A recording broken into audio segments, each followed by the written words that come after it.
الله أكبر الله أكبر لا إله إلا الله والله أكبر الله أكبر لله الحمد الله أكبر الله أكبر لا إله إلا الله والله أكبر الله أكبر لله الحمد الله أكبر الله أكبر لا إله إلا الله والله أكبر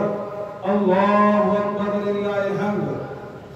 الحمد لله حمدا كثيرا كما أمر وأشهد أن لا إله إلا الله وحده لا شريك له إرغاما لمن جحد به وكفر وأشهد أن سيدنا ونبينا ومولانا محمدا عبده ورسوله سيد الخلائق والبشر عباد الله اتقوا الله تعالى من سماع لفظ فضول الخبر وانتهوا عما نهاكم عنه وزجر واعلموا أن الله تعالى أمركم بأمر بدأ فيه بنفسه وسلم بملائكته المسبحات لقدسه وسلس بكم أيها المؤمنون من برية جنه وإنسه فقال تعالى مخبرا وآمرا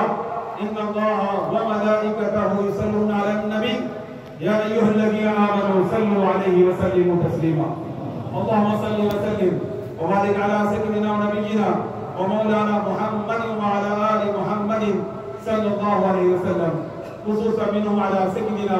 أبي بكر الصديق رضي الله تعالى عنه وعلى سيدنا عمر بن الخطاب رضي الله تعالى عنه وعلى سيدنا عثمان بن عفان رضي الله تعالى عنه وعلى سيدنا علي بن أبي طالب رضي الله تعالى عنه وعلى ولديه السيدين وعلى أمهما وعلى أميها وعلى تمام العشرة المبشرة والصحابة والخلافة رضوان الله تعالى عليهم أجمعين اللهم أعز الإسلام والمسلمين واخذل الكفرة والمبتدعة والمشركين اللهم شتت شمل أعداء الدين ومزق جمعهم يا مبين الظالمين